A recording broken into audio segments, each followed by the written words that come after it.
അതെ, ഇവിടം സ്വർഗമാണ്. ഈ സ്വർഗത്തിലേക്കാണ് ഇന്ന് നമ്മൾ നിങ്ങളെ കൂട്ടിക്കൊണ്ടുപോകുന്നത്. ഈ സ്വർഗം ചൈനയിലോ ജപ്പാനിലോ ഒന്നും അല്ലട്ടോ. നമ്മളുടെ സ്വന്തം വയനാട്ടിലെ കൽപ്പറ്റ, തൃക്കൈപ്പറ്റ എന്ന് പറഞ്ഞ സ്ഥലത്താണ്. ബാബുരാജ് സാറും കുടുംബവും കഴിഞ്ഞ 16 വർഷമായിട്ട് താമസിക്കുന്ന ഈ വീടിന് ഒരുപാട് പ്രത്യേകതകളുണ്ട്. ആ പ്രത്യേകതകളിലേക്കാണ് ഇന്ന് നിങ്ങളെ നമ്മൾ കൂട്ടിക്കൊണ്ടുപോകുന്നത്. സാധാരണ ഒരു വീടിൻ്റെ സങ്കല്പ സ്വപ്നങ്ങളിൽ നിന്നും വ്യതിചലിച്ച് മാഷ് ഒരു കുളം കുത്തി ആ കുളത്തിന് മുകളിലാണ് സ്വന്തം സൗധം പടുത്തുയർത്തിയിട്ടുള്ളത്. ആ പടുത്തുയർത്തലിനും ആ വ്യത്യസ്തമായ ചിന്തകൾക്കും ഒരുപാട് അടിസ്ഥാനപരമായ കാരണങ്ങളും എല്ലാം ഉണ്ടെങ്കിൽ തന്നെ ഏറ്റവും സുഖസുന്ദരമായിട്ട് ഇന്ന് മാഷിന്റെ കുടുംബവും ആ വീട്ടിൽ താമസിച്ചുകൊണ്ടിരിക്കുകയാണ്. മുള, അതുപോലെ ഒരുപാട് വ്യത്യസ്ത ഇനം ചെടികൾ ഒക്കെ നട്ടു വളർത്തിയിട്ട് തൻ്റെ സ്വപ്നതുല്യമായ വീട് സ്വർഗതുല്യമാക്കിയിരിക്കുകയാണ്. ഞാൻ എപ്പോഴും ഈ വീടിൻ്റെ മുന്നിലൂടെ കടന്നു പോകുമ്പോൾ വണ്ടി ഒന്ന് നിർത്തി ഒരു നിമിഷമെങ്കിലും ആ വീട്ടിലേക്കും ആ വീടിൻ്റെ പരിസരങ്ങളിലേക്കോ കണ്ണ് പായിച്ചതിന് ശേഷമാണ് ഞാൻ തിരിച്ച് യാത്ര പുറപ്പെടാറുള്ളത്. അത്രയും മനോഹരമായ ആ വീടിൻ്റെ ഉൾത്തളങ്ങളിലേക്കും അതിൻ്റെ എല്ലാ വശങ്ങളിലേക്കും മാഷ് കണ്ട സ്വപ്നം സാക്ഷാത്കരിക്കാൻ വേണ്ടി അദ്ദേഹം ചെയ്ത പ്രയത്നവും സുഖസുന്ദരമായിട്ട് അവർ താമസിക്കുന്നതിൻ്റെ അനുഭവങ്ങളും ഒക്കെയാണ് നമ്മളുടെ ഈ വീഡിയോയിൽ നിന്നുള്ളത്. അപ്പോൾ ആ സ്വർഗത്തിലേക്കാണ് ഇപ്പം നമ്മൾ കടന്നു ചെല്ലുന്നത്. എല്ലാവർക്കും സ്വാഗതം.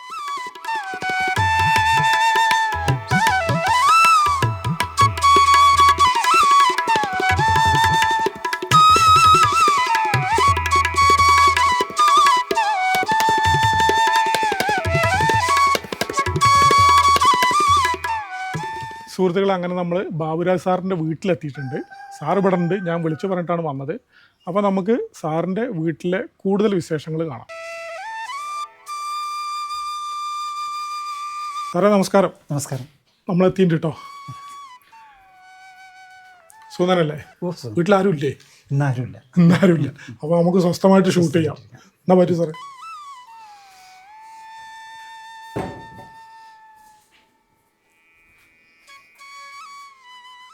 അപ്പോൾ സാറേ നമ്മൾ ഇരിക്കുന്നില്ല, നമുക്ക് കാഴ്ചകളിലേക്ക് പോവാം. ഫസ്റ്റ് ഫ്ലോറാണ് കല്ലൻ മുള, അതായത് മുള്ളുമുള ഉപയോഗിച്ച് ചെയ്തിട്ടുള്ളത്. അപ്പോൾ അതേപോലെ സ്റ്റെയർ കേസ് ബാൽക്കോവ. അടിയിൽ എത്ര റൂമാണുള്ളത്? താഴെ ഒരു മുറി മാത്രമേ ഉള്ളൂ. ഒരു മുറി മാത്രം. കിച്ചണുണ്ട്. അതുപോലെ ഡൈനിങ് ഏരിയ കൂടിയുള്ള ഒരു സംവിധാനമാണ്.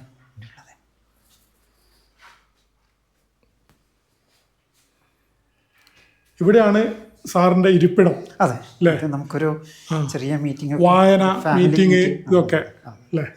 നമ്മൾ ഇവിടെ നിന്ന് കഴിഞ്ഞാലാണ് ശരിക്കും കുളം കാണുക, അതോ മേളിൽ പോയി കഴിഞ്ഞാൽ കാണുമോ? അല്ല, ഇവിടെ നിന്ന് എല്ലാ ഭാഗത്തും കാണാം. എല്ലാ ഭാഗത്തും കുളം കാണാം.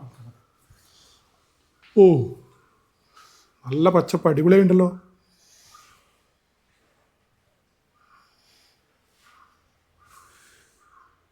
ഇങ്ങനെ പച്ചപ്പും ഇത്രയും കൂടുതൽ ചെടികളും ഒക്കെ ആയിക്കഴിഞ്ഞാൽ ഇഴജന്തുക്കളെ വല്ല ശല്യം ഉണ്ടാവാറുണ്ടോ?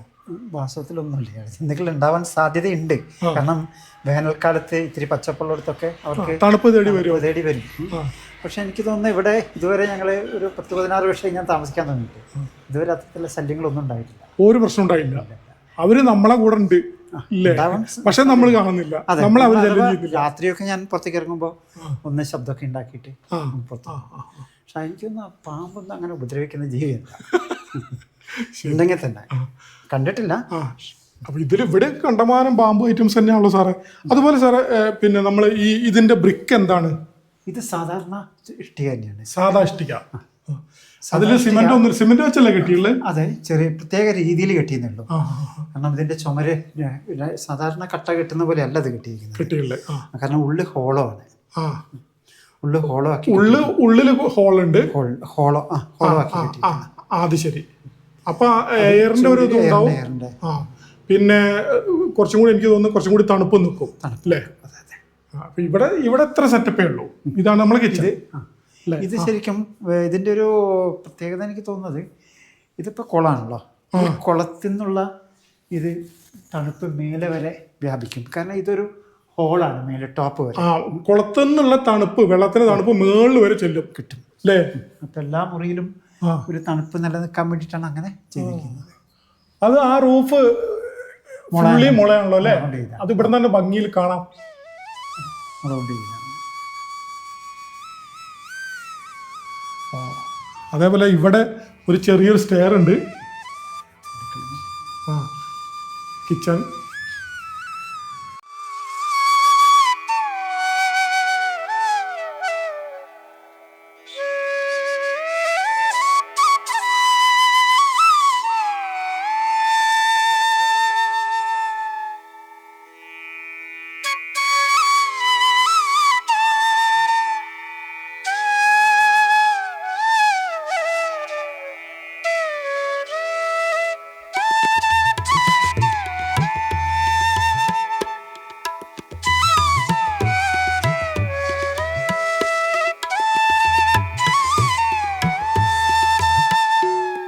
അപ്പൊ സാറേ, അടിഭാഗം സൂപ്പർ ആയിട്ടുണ്ട്. ഇനി നമുക്ക് മുകളിലേക്ക് പോവാം. ഇതാണ് നമ്മളെ സ്റ്റെയർ. ആ,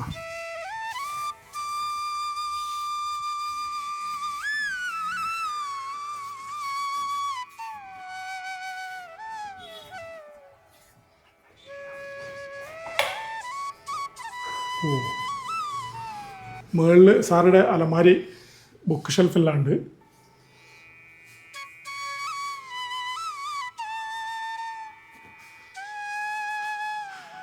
ഇത് വേണമെങ്കിൽ ഒരു ബെഡ്റൂം കൂടി ആക്കാം അല്ലേ? ബെഡ്റൂം കൂടി ആക്കാം, നമുക്ക് തുറക്കാൻ പറ്റും. നമ്മൾ താഴെ നിന്നപ്പോൾ കണ്ട ഏറ്റവും മേലത്തെ റൂഫാട്ടോ അത്. 16 വർഷത്തെ ഒരു കാലപ്പഴക്കം തോന്നില്ലല്ലോ സാറേ. ഇവിടെ ഒരു ഡോറ് പുറത്തേക്കുണ്ട് അല്ലേ? അതെ.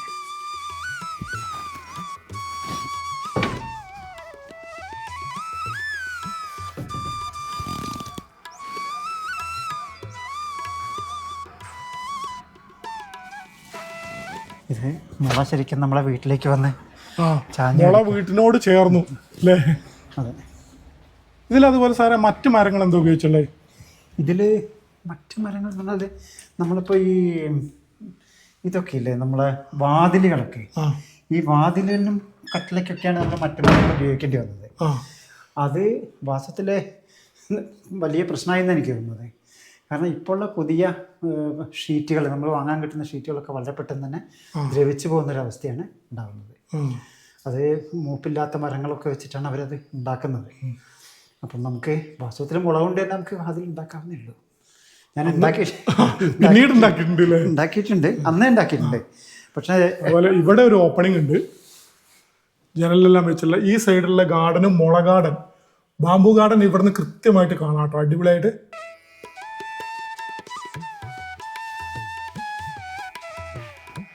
അപ്പൊ നമുക്ക് അടുത്ത നിലയിലേക്ക് പോകാം. ഇവിടെ 2 ബെഡ്റൂമാ സാറേ? ഇവിടെ 3 ബെഡ്റൂം. മുകളിൽ 3 ബെഡ്റൂം ഉണ്ട്. ഇവിടെ 3ഉം മേലെ 1. മേലെ 1 കൂടി ഉണ്ട് അല്ലേ? ഇത് 3 ബെഡ്റൂമാണ്. അതേപോലെ ഇവിടെ നമുക്കൊരു ഓപ്പണിംഗ് ഉണ്ട്. പുറത്തേക്കുള്ളൊരു ഓപ്പണിംഗ് ഉണ്ട്. പിന്നെ ഇവിടെ നല്ല വെളിച്ചവും കാറ്റൊക്കെ കിട്ടാൻ വേണ്ടി വാതിലുകൾക്കൊന്നും കമ്പിയോ അതൊന്നും ഇട്ടിട്ടില്ല, ഓപ്പൺ ആയിട്ട്. ജനലൊക്കെ ഫുള്ളി ഓപ്പൺ ആട്ടോ. കുളത്തിലുള്ള മീനുകൾ കണ്ടോ?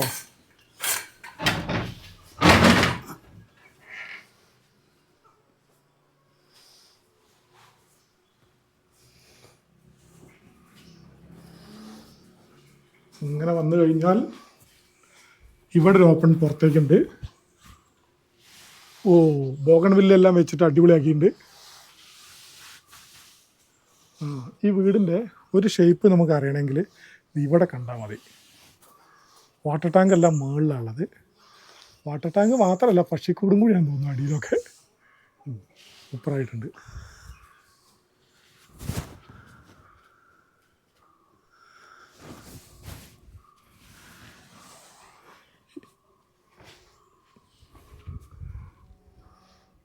ഇവിടെ നിന്നും നമ്മളെ കുളം ശരിക്കും കാണാം.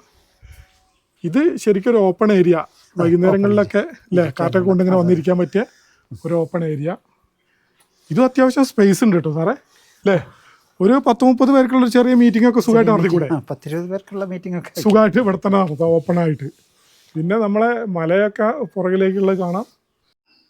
അപ്പോൾ ഫസ്റ്റ് ഫ്ലോറിൽ നമ്മൾ പോയി കാഴ്ചകൾ കണ്ടു. സെക്കൻഡ് ഫ്ലോറിലേക്ക് ഇത് അങ്ങനെ കയറാം കേട്ടോ.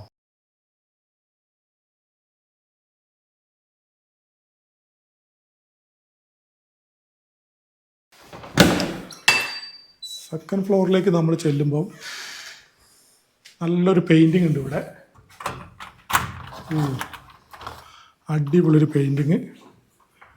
അങ്ങനെ വന്നു കഴിഞ്ഞാൽ നമ്മളെ ബാംബു ഗാർഡൻ വളരെ കറക്റ്റായിട്ട് ഏറ്റവും കൂടുതൽ ബാംബുവിൻ്റെ ഭംഗി ആസ്വദിക്കാൻ പറ്റുന്ന സംഭവം. ഇത് മുള കൊണ്ടുള്ള വാതിലാണ്. ഇത് മുള കൊണ്ടുള്ള വാതിലാണ്.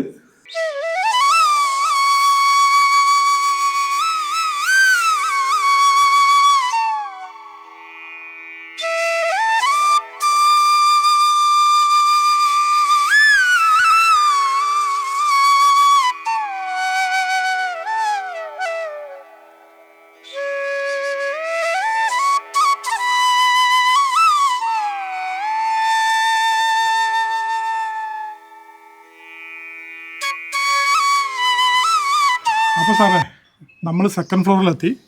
അടിപൊളിയായിട്ടുണ്ട്, സൂപ്പറാണ്. ഇപ്പോൾ ഞങ്ങൾ വന്നിട്ട് ഇപ്പം നമുക്ക് ഏകദേശം ഒരു 11-11:30 മണിയായില്ലേ. ഇപ്പോൾ എൻ്റെയൊക്കെ വീട്ടിലാണെങ്കിൽ നല്ല ചൂടായിരിക്കും. ഒന്നുമില്ലെങ്കിൽ ഫാൻ വേണം, അല്ലെങ്കിൽ AC വേണം. പക്ഷേ ഇവിടെ വന്നിട്ട് അങ്ങനത്തെ ഒരു പ്രശ്നവും നമുക്ക് തോന്നിയിട്ടില്ല. സൂപ്പറായിട്ടുണ്ട്. സാറിൻ്റെ ഒരു ചിന്ത വരും തലമുറയ്ക്ക് അല്ല, ഇപ്പോഴുള്ള അങ്ങോട്ട് വല്ലാണ്ട് കൂടുതൽ മുന്നിലേക്കൊന്നും പോകണ്ട, പുറകിലേക്കും പോകണ്ട. അപ്പോൾ നമ്മൾ ഈ സമയം മുതലെങ്കിലും സാറ് ചിന്തിക്കുന്ന പോലെയൊക്കെ ചിന്തിച്ചിട്ട് ഇങ്ങനെയൊക്കെ ചെയ്യുകയാണെങ്കിൽ മനുഷ്യകുലത്തിന് ഏറ്റവും നല്ല തന്നെയായിരിക്കും. അപ്പോൾ നമ്മൾ ഇതാണോ ഇത്, ഈ മുള ഇതൊക്കെ ഫുൾ മുള വെച്ചിട്ട് തന്നെ ചെയ്തിട്ടുള്ളതാണ്.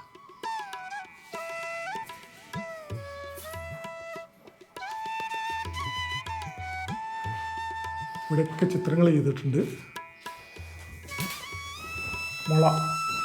മുള കൊണ്ട് സീലിംഗ് ചെയ്തിരിക്കുകയാണ്.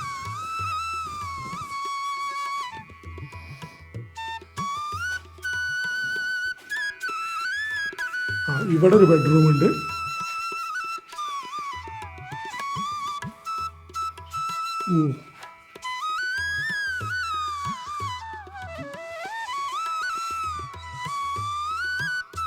ഈ ബെഡ്റൂമിൽ മുളയാണ് സീലിംഗ്. ഇതൊക്കെ ഈ മുള ഏതാ സാറേ? കല്ലമുള? ലാത്തിമുള. ഇവിടെയും സൂപ്പർ ഒരു ഓപ്പണിംഗ് ഉണ്ട്. ബാക്ക് സൈഡിൽ കുളത്തിൻ്റെ കാഴ്ചകൾ മനോഹരാട്ടോ. എന്തോരം മീനാ നോക്ക്. ഇവിടെ നോക്കിക്കഴിഞ്ഞാൽ ഇതേതാ മല സാറേ? മണിക്കുന്ന് മലേൻ്റെ തൊട്ട് പുറകിലാട്ടോ. മണിക്കുന്ന് മലേൻ്റെ എല്ലാ ഭംഗി നമുക്ക് ഇവിടുന്ന് കിട്ടുന്നുള്ളതാണ്.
സാറ് പറഞ്ഞല്ലോ വീടുണ്ടാക്കിയിട്ട് 16 വർഷമായിന്ന്. ആ 16 വർഷം ത്തിന് മുന്നേ സാറ് വീടുണ്ടാക്കുമ്പോൾ അന്ന് ഈ വീടിന് മൊത്തം എത്ര രൂപ ചെലവായി? അന്നൊരു 30 ലക്ഷം രൂപയായിട്ടുള്ളൂ. 30 ലക്ഷം രൂപ 16 വർഷം മുന്നേ. കുളത്തിനൊക്കെ കൂടിയാണ്, കുളത്തിനാണ് കൂടുതൽ പൈസ. എല്ലാതും കൂടി കിട്ടി സാറിന് 30 ലക്ഷം രൂപ അന്നായിട്ടുള്ളൂ. ഇന്ന് പണിയാണെങ്കിൽ എത്ര രൂപ വേണ്ടി വരും? 1 അടുത്തൊക്കെ വരും തോന്നുന്നു. അതൊന്ന്. 2, സാറ് 30 വർഷം മുന്നേ എനിക്ക് തോന്നുന്നു മുളനെ കുറിച്ച് ഇത്ര പഠിച്ചിട്ടുണ്ടാവില്ല. ഇല്ല, ഓരോ ദിവസം സാറിന് മുളനെ കുറിച്ചുള്ള അറിവ് കൂടെ ചെയ്യുക. അപ്പോൾ ആ 30 വർഷം മുന്നേ സാറ് ഇങ്ങനെ ഒരു വീടുണ്ടാക്കി ഇന്ന് സാറൊരു വീടുണ്ടാക്കുകയാണെങ്കിൽ ഏത് രൂപത്തിലായിരിക്കും സാർ ഉണ്ടാക്കുക? ഞാൻ ഇതേപോലത്തെ ഒരു വീട് ഉണ്ടാക്കില്ല. എന്താണെന്ന് വെച്ചാൽ അന്ന് എൻ്റെ കാഴ്ചപ്പാടിൽ വെച്ചാൽ സിമൻറ്റ്, മുള എന്നൊക്കെ ഉള്ളതായിരുന്നു. ഇന്ന് എനിക്ക് സിമൻറ്റ് എന്ന് പറഞ്ഞൊരു സാധനം തന്നെ എൻ്റെ മനസ്സിലില്ല. ഇന്ന് മണ്ണും മുളയാണ് ഞാൻ മണ്ണും മുളയും മാത്രം. മണ്ണും മുളയും കൂടി വെച്ചിട്ടുള്ള ഒരു കോൺക്രീറ്റ് പാട് ഒഴിവാക്കിക്കൊണ്ട് പൂർണ്ണമായും മണ്ണും മുളയും വെച്ചിട്ടൊരു 3 നില വീട് നമുക്ക് ഉണ്ടാക്കിയെടുക്കാൻ പറ്റും.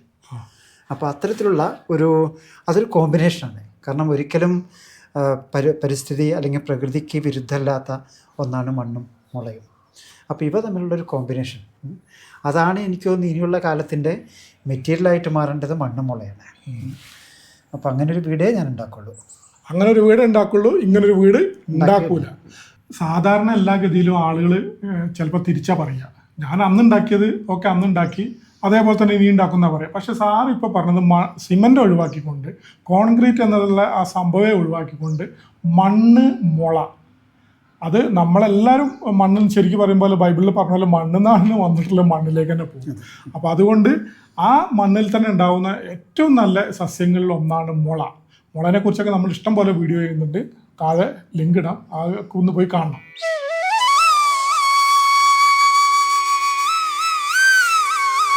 ഇപ്പോൾ ഇവിടെ നോക്കിയാലും വെള്ളം കാണാം. ഈ ഭാഗം നോക്കിയാലും വെള്ളം കാണാം അല്ലേ? ഈ വെള്ളത്തിൻ്റെ തണുപ്പാണ് മേലോട്ട് വരുന്നത്.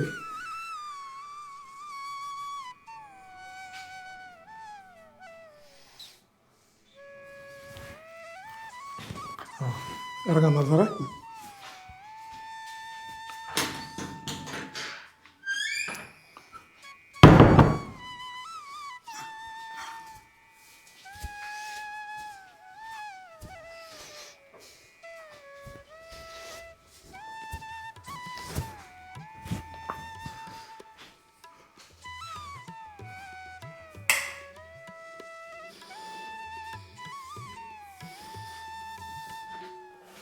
ഇതൊരു സൂപ്പർ സീനാട്ടോ.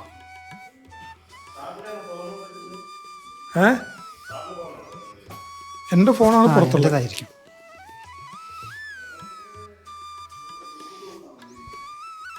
നമ്മളെ കിച്ചൻ്റെ പാട്ടും കൂടി ഫോൺ ജസ്റ്റ് ഒന്ന്.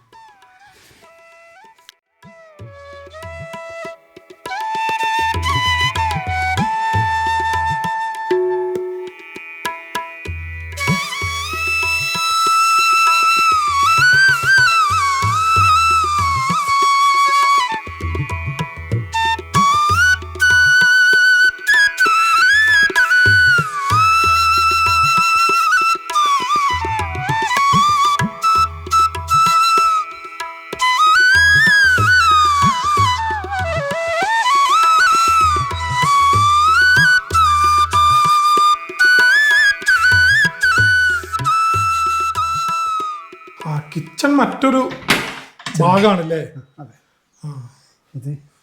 ഇതാ ചെറിയൊരു കിച്ചൺ, പക്ഷെ മനോഹരമായിട്ട് ചെയ്തിട്ടുണ്ട്. കിച്ചണിൽ നിന്ന് നമ്മൾ പുറത്തിറങ്ങി കഴിഞ്ഞാൽ കുളത്തിൻ്റെ ഏകദേശം കുറേയും കൂടി അടുത്തെത്തി എന്നുള്ളതാണ്.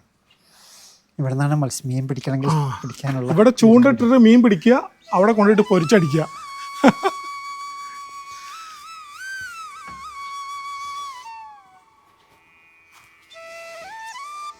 സാറേ നമസ്കാരം. നമസ്കാരം. പിന്നെ നമ്മളിപ്പോൾ സാറെ വീട്ടിൽ വന്നു. ഇപ്പോൾ നമ്മൾ അവിടെ ഇരുന്ന് സംസാരിച്ച് കുറച്ച് നേരം, അതിനുശേഷം നമ്മൾ ഈ കുളത്തിൻ്റെ കാഴ്ചകളിലേക്കാണ് പോകുന്നത്. ഇതാണ് സാറിൻ്റെ കുളം. ഈ കുളത്തിൻ്റെ മുകളിലാണ് നമ്മളുടെ വീടുള്ളത്. അപ്പോൾ സാറേ, എന്താണ് ഈ കുളത്തിൽ ഒരു വീട് വെക്കാനുള്ള തോന്നൽ എന്താണ്ടായത്? ശരിക്കും ഞാനൊരു 16 വർഷം മുമ്പാണ് ഈ വീട് പണിതത്. ചൂട് കൂടിക്കൂടി വരികയാണെന്നും കാലാവസ്ഥ മാറ്റം ഭയങ്കരമായിട്ട് നമുക്ക് അനുഭവപ്പെടുന്നുണ്ടെന്നുള്ള ഒരു തിരിച്ചറിവായിരുന്നു. അതുകൊണ്ട് തന്നെ ഓരോ തുള്ളി വെള്ളവും, പ്രത്യേകിച്ചും റൂഫ് വാട്ടർ, അതേപോലെ പിന്നെ മഴവെള്ളം ഇതെല്ലാം സംഭരിക്കപ്പെടേണ്ടതുണ്ട്. അപ്പം വെള്ളം വളരെ അമൂല്യമായൊരു സാധനമായിട്ട് മാറിക്കൊണ്ടിരിക്കുക. വരൾച്ച ഇനിയും വരും, കാരണം ഈ കാലാവസ്ഥാ വ്യതിയാനത്തിൻ്റെ ഭാഗമായിട്ട് വരൾച്ച വരുന്നുള്ള യാതൊരു സംശയവുമില്ല. നമ്മുടെ ഇന്നത്തെ കൃഷിവിളകളെല്ലാം മെല്ലെ മെല്ലെ ഇല്ലാതായിക്കൊണ്ടിരിക്കുന്ന ഒരവസ്ഥയും കൂടി, അതേപോലെ ഓരോ വീടും നമുക്ക് കിടന്നുറങ്ങാൻ പറ്റാത്തൊരവസ്ഥയിലേക്ക് മാറിക്കൊണ്ടിരിക്കുകയാണ്. ചൂട് അത്രത്തോളം വർദ്ധിച്ചിട്ടുണ്ട്. അപ്പം വെള്ളമുണ്ടെങ്കിൽ നമുക്ക് തീർച്ചയായിട്ടും അവിടെ ഒരു തണുപ്പുണ്ടായിരിക്കും, ഒരു മൈക്രോ ക്ലൈമറ്റ് അവിടെ നിലനിൽക്കും. ഈ മൈക്രോ ക്ലൈമറ്റ് നിലനിർത്തുന്നതിന് വേണ്ടിയിട്ടാണ് ഞാൻ ഈ കുളം വീടിൻ്റെ അടിയിൽ പണിതത്. ഇങ്ങനെ ഒരു താല്പര്യം തോന്നാനുള്ള മെയിൻ കാരണം എന്താ? കാരണം ഞാൻ ഒരു 10-30 വർഷം 27 വർഷങ്ങളായിട്ട് മുളയുടെ മേഖലയിലാണ് ഞാൻ പ്രവർത്തിച്ചുകൊണ്ടിരിക്കുന്നത്. അപ്പം മുളയുടെ സാധ്യതകൾ നമുക്ക് അറിയാം ഏതാണ്ട്. ഇനിയുള്ള കാലത്തിൻ്റെ ഒരു കൃഷിയായിട്ടും അതേപോലെ തന്നെ വരുമാന മാർഗമൊക്കെ ആയിട്ട് മാറേണ്ട ഒരു സാധനമാണ് മുള. അപ്പോൾ അതുകൊണ്ട് തന്നെ ഞാൻ ഈ വീട് പണിത മുള കൊണ്ടാണ്. ഇതിൽ മുള ഉണ്ട്. ഇത് ബാംബോ റീഇൻഫോഴ്സ്മെന്റ് ടെക്നോളജി ഉപയോഗിച്ച് പണിത വീടാണ്. അതായത് 30% മാത്രമേ നമുക്ക് സ്റ്റീലുള്ളൂ, ഇരുമ്പുള്ളൂ. ബാക്കി 70% മുള വെച്ചിട്ടാണ് ഞാൻ വാർത്തെടുത്തിരിക്കുന്നത്. അപ്പം അങ്ങനെ വാർത്തപ്പം അതിൻ്റെ ഒരു ബെനിഫിറ്റ് നമുക്ക് അനുഭവപ്പെടുന്നുണ്ട്. കാരണം വീട് ചൂട് പിടിക്കില്ല. നമുക്ക് കമ്പി കൊണ്ട് വാർക്കുമ്പോൾ എന്തായാലും വീടിന് താപം അബ്സോർബ് ചെയ്യും, അത് വീടിൻ്റെ ഉള്ളിലേക്ക് ഡിസ്ചാർജ് ചെയ്യുകയൊക്കെ ചെയ്യുന്നൊരവസ്ഥ വരുന്നുണ്ട്. അപ്പം ഈ വീടിനുള്ളിൽ വാസ്തവത്തിൽ നല്ല തണുപ്പാണ്. അടിയിൽ വെള്ളം ഉള്ളത് കൊണ്ട് കൂടിയാണോ തണുപ്പ്? അതെ, അതും ഉറപ്പാണ്. അതുറപ്പല്ലേ. അപ്പൊ ഞാൻ നോക്കുന്ന സമയത്ത് ഒരു 2-3 നില കാണുന്നുണ്ട്. അതെന്താ അങ്ങനെ ഒരു ചൈനീസ് മോഡലൊക്കെ ഒരു ഇതിന് ഈ ആർക്കിടെക്ചറിന് എന്താ ശരിക്കും പേര്? ഇതിന് അങ്ങനെ നമുക്ക് ഒരു പേര് ഷേപ്ഡ് ഹൗസ് എന്ന് പറയും. പൊതുവെ A shaped house, A frame എന്ന് പറയും. ഈ എ ഷേപ്ഡ് ഹൗസിൽ നമുക്കിത് കോൺക്രീറ്റ് കൊണ്ട് ചെയ്തതെന്ന് മാത്രമേ ഉള്ളൂ. ഇന്ന് സ്റ്റീൽ കൊണ്ട് പലരും എ ഫ്രെയിം ചെയ്യുന്നുണ്ട്. പക്ഷേ ഈ കോൺക്രീറ്റ് ഉപയോഗിച്ചും സിമെന്റ് ഉപയോഗിച്ചും മുള ഉപയോഗിച്ചൊക്കെ ഞാൻ ഇത് ചെയ്യാം. കാരണം ഇങ്ങനെയുള്ള വീടിന് വേറൊരു ഗുണം കൂടിയുണ്ട്. ഒരു ഫ്ലാറ്റ് വീട് കൂടുതൽ ചൂട് ആഗിരണം ചെയ്യും. ഇത്തരത്തിലുള്ള വീടുകൾ അധികം ചൂട് ആഗിരണം ചെയ്യില്ല. മാത്രമല്ല എർത്ക്വെയ്ക്കിനെ പോലും നമുക്ക് പ്രതിരോധിക്കാനുള്ള കഴിവും ഇങ്ങനത്തുള്ള വീടുകൾക്കുണ്ട്. അതാണ് നമ്മുടെ ഈജിപ്തിലെ പിരമിഡുകളുടെ ഒക്കെ ഷേപ്പ് ഇത് തന്നെയാണ്. അപ്പം ഇത് 10-16 വർഷമായി ഞാനിവിടെ താമസിക്കാൻ തുടങ്ങിയിട്ട്. എങ്കിലും ഇതുവരെ എനിക്ക് അങ്ങനെ ഫാനിൻ്റെ ഒന്നും ആവശ്യം വന്നിട്ടില്ല. കഴിഞ്ഞ വർഷം മാത്രമാണ് അല്പ ചൂട് കൂടിയപ്പോൾ ഞാൻ ഫാൻ ഫിറ്റ് ചെയ്തത്. ശരിക്കും പറഞ്ഞാൽ ഞാനത് സാറിനോട് പറയാൻ നിൽക്കായിരുന്നു. എൻ്റെയൊക്കെ ചെറുപ്പത്തിൽ എന്ന് പറഞ്ഞാൽ ഞാൻ വയനാട്ടിൽ തന്നെ ജനിച്ചു വളർന്നുള്ളൊരു മനുഷ്യനാണ്. ഈ പ്രവാസിയായിരുന്നു കുറേ കാലം. പ്രവാസമൊക്കെ ഇടയ്ക്ക് വരുന്ന സമയത്ത് ആദ്യകാലങ്ങളിലൊന്നും ഫാനിൻ്റെ ഒന്നും ആവശ്യമുണ്ടായിരുന്നില്ല. പിന്നെ വർഷങ്ങൾ പോകെ ഒരു ഫാനായി, 2 ഫാനായി, ഇപ്പം AC ആയി. ആ ഒരു ലെവലിലേക്ക് നമ്മുടെ വയനാട്ടിലെ കാലാവസ്ഥയെ പോയി. ആ കാലാവസ്ഥേനെ നമുക്കൊന്നും ചെയ്യാൻ പറ്റില്ല. നമുക്ക് ചെയ്യാൻ പറ്റുന്ന കാര്യങ്ങൾ എന്ന് പറഞ്ഞാൽ ഇതേപോലെ സാറ് ചെയ്യുന്നതുപോലെ മുളകൾ നട്ട് വളർത്തുക, മരങ്ങൾ നടുക. ഇപ്പം ഏറ്റവും കൂടുതൽ മരം മുറിച്ചു പോകുന്ന ഒരു സാഹചര്യങ്ങളും കൂടി ഉണ്ട്, കണ്ടമാനം. അപ്പോൾ നമ്മൾ സാറിൻ്റെ മുളയായിട്ട് ബന്ധപ്പെട്ടുള്ള 2-3 വീഡിയോ നമ്മൾ ചെയ്തിട്ടുണ്ട്. അതേപോലെ തന്നെ ഈ വീടിന് വളരെ പ്രത്യേകത തോന്നിയത് കൊണ്ട് മാത്രമാണ് നമ്മളിന്ന് ഈ സാറിൻ്റെ വീട്ടിലേക്ക് എത്തിയിട്ടുള്ളത്. അപ്പോൾ സാറേ ബാക്കിയുള്ളവരും കൂടി പറയൂ. ഇനി നമുക്ക് നമ്മൾ ഇനി ഫോക്കസ് ചെയ്യേണ്ട വീട് പണിയുമ്പോൾ ഒക്കെ നമുക്കൊരു ഗ്രീൻ ഹൗസിൻ്റെ രീതിയിലേക്ക് കാര്യങ്ങൾ പോകേണ്ടതുണ്ട്. കാരണം ചൂട് വർദ്ധിച്ചുകൊണ്ടിരിക്കുക. അപ്പോൾ ഇനിയിപ്പം നമ്മുടെ നിർമ്മാണ സാങ്കേതിക വിദ്യ തന്നെ മാറേണ്ടി വരും, മെറ്റീരിയൽസ് മാറേണ്ടി വരും. കാരണം സിമൻറ്റ് ആയാലും മണലായാലും കല്ലായാലും ഒക്കെ നമുക്കിന്ന് പ്രോബ്ലം തന്നെയാണ്. അപ്പോൾ അതെല്ലാം ഉണ്ടാക്കുന്ന പാരിസ്ഥിതിക പ്രശ്നങ്ങളുണ്ട്. അപ്പം നമ്മൾ അതെല്ലാം പരമാവധി ഒഴിവാക്കിക്കൊണ്ടുള്ള ഒരു ഗൃഹനിർമ്മാണ ശൈലിയിലേക്ക് നമ്മൾ മാറേണ്ടതുണ്ട്. അതിൽ വെള്ളത്തിന് ഏറ്റവും പ്രാധാന്യം കൊടുക്കേണ്ടതുണ്ട്. അപ്പോൾ അത് നമുക്ക് ഒരേ സമയം തന്നെ നമ്മൾ ഈ കുളം എനിക്ക് ഒരു ഫുഡും കൂടിയാണ്. It's A storage of food. കാരണം ഇഷ്ടംപോലെ ഫിഷ് ഉണ്ട്. ഞാൻ അന്ന് മുതൽ ഫിഷ് വളർത്തുന്നുണ്ട്. 5-8 കിലോ 10 കിലോ ഒക്കെ ഉള്ള ഫിഷ് ഇതിനുണ്ട്. അപ്പം അതൊരു ഫുഡാണ് നമുക്ക്. അപ്പം ഭക്ഷണത്തിനും വെള്ളത്തിനും പ്രാധാന്യം നൽകിക്കൊണ്ടുള്ള ഒരു രീതിയിലാണ് ഞാൻ ഈ വീട് ഉണ്ടാക്കിയിരിക്കുന്നത്. അതേപോലെ എനിക്ക് തോന്നുന്നത് അതിൻ്റെ മറ്റൊരു ഇതെന്ന് പറഞ്ഞാൽ ഇപ്പം നമ്മളെ ഫുഡിൻ്റെ ഒരു വേസ്റ്റേജാണ്, അല്ലെങ്കിൽ നമ്മൾ വീട്ടിലുണ്ടാക്കുന്ന ബാലൻസ് ഫുഡ്. വേസ്റ്റ് എന്ന് പറയാൻ പാടില്ല, ബാലൻസ് ഫുഡ്. ഈ ബാലൻസ് ഫുഡൊക്കെ നമുക്ക് കുളത്തിലേക്ക് നമ്മൾ കൊടുക്കാറുണ്ട്. അപ്പോൾ അത് മത്സ്യം തിന്നും. അങ്ങനെ അതൊരു റീസൈക്കിൾ ഇതിൽ നടക്കുന്നുണ്ട്. അതേപോലെ സാറേ ഞാൻ പുറകിലേക്ക് പോയ സമയത്ത് പുറകിലൊരു ചെറിയൊരു അരുവി പോലെ പോകുന്നുണ്ട്. അവിടെ ഒരു കടവൊക്കെ ഉണ്ടാക്കിയിട്ടുണ്ട് സാറ്. അത് എന്താ നാച്ചുറൽ ആയിട്ടുള്ള സാധനം? അത് അതെ, നാച്ചുറൽ ആയിട്ടുള്ളതാണ്. അത് തോടായിരുന്നു. ഇതിന്റെ ലാൻഡ്സ്കേപ്പ് ഒക്കെ ഒന്ന് മാറ്റിയെന്ന് മാത്രമേ ഉള്ളൂ. നമുക്ക് ഇറങ്ങി കുളിക്കുന്നതിനും അലക്കുന്നതിനും പരമാവധി നമ്മൾ അലക്കുന്നത് ഞങ്ങൾ തോട്ടിൽ തന്നെയാണ്. ആ തോട്ടിലാണ് അത് ശരി. നല്ല വർഷക്കാലത്ത് കുളിക്കുന്നതും അവിടെ തന്നെയാണ്. കാരണം നമുക്ക് ഒരു നാച്ചുറൽ അറ്റ്മോസ്ഫിയർ നമുക്ക് ഉണ്ടായിരിക്കുക എന്നുള്ള വീടിനോട് അനുബന്ധമായിട്ട് ഉണ്ടാക്കിയെടുക്കുക എന്നുള്ളതാണ് അതിന്റെ ലക്ഷ്യം.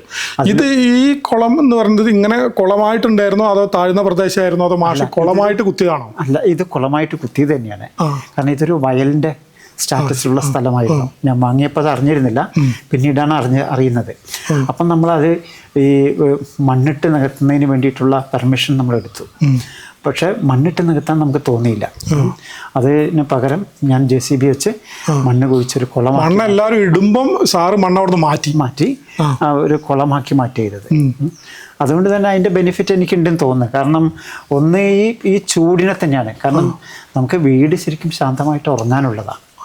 പ്രത്യേകിച്ചും പകലുള്ള നമ്മൾ അധ്വാനവും അതെല്ലാം കഴിഞ്ഞ് നമ്മൾ വീട്ടിലെത്തുമ്പോൾ നമുക്ക് ചൂടില്ലാതെ കിടന്നുറങ്ങണം.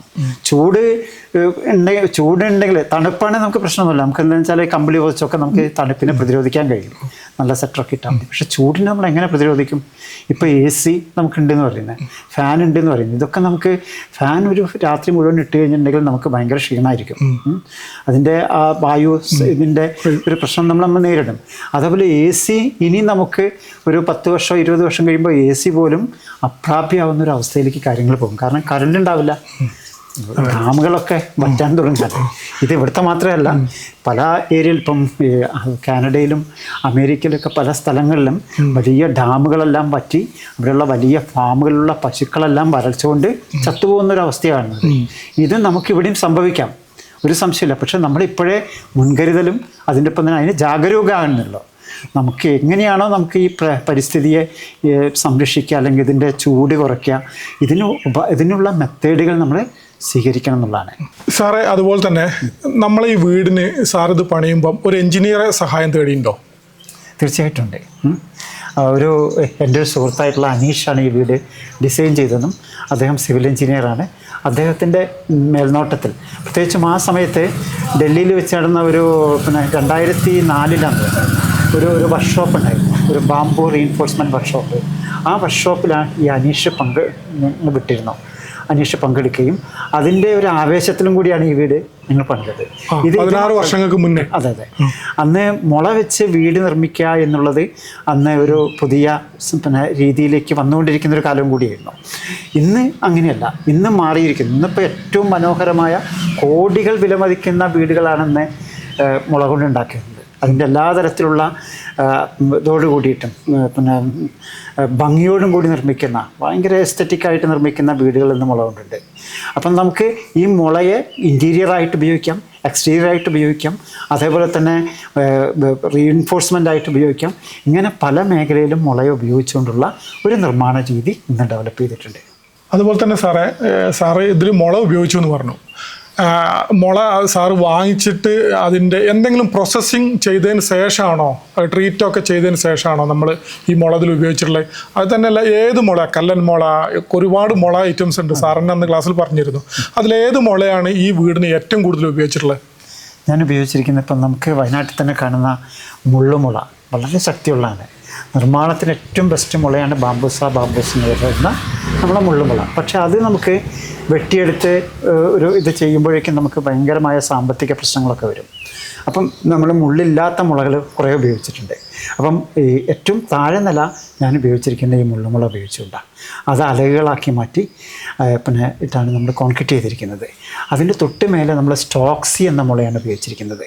ആ മുള ഞാൻ ഇവിടെ നിന്ന് തന്നെ വെട്ടിയെടുത്താണ്, ഞാൻ തന്നെ നട്ടുപിടിപ്പിച്ച ഇതിൽ നിന്ന് വെട്ടിയെടുത്ത മുളയാണ് മേലെയൊക്കെ ഇതാക്കാൻ ഉപയോഗിച്ചിരിക്കുന്നത്. അതേപോലെ സ്ട്രിക്റ്റസ് ഉപയോഗിച്ചിട്ടുണ്ട്. ബാൽക്കോവ എന്ന് പറഞ്ഞൊരു മുളയുണ്ട്, അതാണ് ഗോവണികളിലെല്ലാം ഉപയോഗിച്ചിരിക്കുന്നത്. ഇങ്ങനെ വിവിധ മുളകളാണ് നമ്മളിതിലെല്ലാം ഉപയോഗിച്ചിരിക്കുന്നത്. സാറേ, ഞാനിങ്ങനെ കടന്നു വന്ന സമയത്ത് ധാരാളം ചെടികളുണ്ട്, കുറേ മുളയുണ്ട്, ഒരു വ്യത്യസ്തമായൊരു വീട്. എനിക്ക് തോന്നുന്നത് വയനാട്ടിൽ ഇതേപോലത്തെ ഒരു വീടുണ്ടോ സാർ? ഞാൻ കണ്ടിട്ടില്ല. അപ്പോൾ ഇത് വ്യത്യസ്തമായൊരു ചിന്ത, വ്യത്യസ്തമായ ആഗ്രഹം. ഒരു വീടുണ്ടാക്കുക എന്ന് പറഞ്ഞാൽ എല്ലാവരുടെയും ഒരു സ്വപ്നമാണ്. പക്ഷേ മാഷിൻ്റെ സ്വപ്നം തികച്ചും വ്യത്യസ്തമായിട്ടുള്ള സ്വപ്നമാണ്. ഇപ്പം നമുക്ക് വീടിനെ സ്വപ്നങ്ങളെ ഹരിതാപമാക്കുക എന്നുള്ളതും കൂടിയിട്ട് നമുക്ക് സ്വപ്നങ്ങളുണ്ട്. ഈ സ്വപ്നങ്ങളെ പരമാവധി ഹരിതാപമാക്കി പച്ചപ്പ് സൂക്ഷിച്ചുകൊണ്ട്, മനസ്സിലും അതേപോലെ പുറമെയും പച്ചപ്പ് സൂക്ഷിച്ചുകൊണ്ടുള്ള ഒരു ജീവിതചര്യ നമ്മളിനി വളർത്തിയെടുക്കുന്നുണ്ട്. അതിനുള്ളൊരു മോഡലായിട്ട് തന്നെ ഇത് മാറട്ടെ എന്നാണ് എൻ്റെ ആഗ്രഹം.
സുഹൃത്തുക്കളെ, നമ്മൾ ബാബുരാജ് സാറിൻ്റെ വീട് കണ്ടു. സത്യത്തിൽ ഈ വീട്ടിലാണോ കുളം അതോ കുളത്തിലാണോ വീട് എന്ന് ചോദിച്ചു കഴിഞ്ഞാൽ നമുക്ക് മറുപടി ഒന്നുമില്ല.